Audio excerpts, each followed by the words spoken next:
Welcome to the course of mobile application development. In today's session, we are going to learn a new topic called telephony and SMS.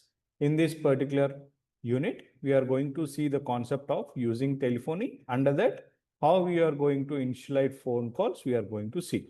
So the best practice for initializing or initiating phone calls is to use an intent dot action underscore dial.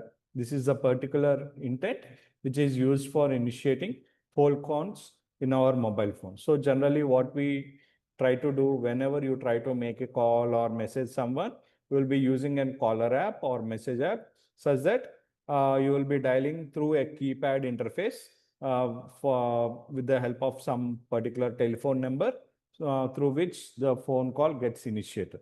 But at the background, whenever this app is designed, this initiation of the phone calls is used or made with the help of an intent called intent dot action underscore dial. Okay. So this is specifying the number to dial by setting the intents data using the telephone number or the telephone schema. Okay. So here there is a huge line of command which will be executed at the background whenever you try to make a call through the application or an app. Okay, caller application, like generally what we use.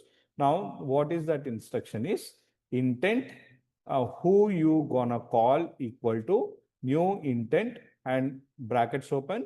So intent dot action underscore dial URI parse, and in the brackets we need to mention the telephone number. Okay, so once the bracket is closed, we will be starting the activity in an instruction form like start activity who you gonna call. So this is a complete instruction which helps in initiating a phone call. Okay.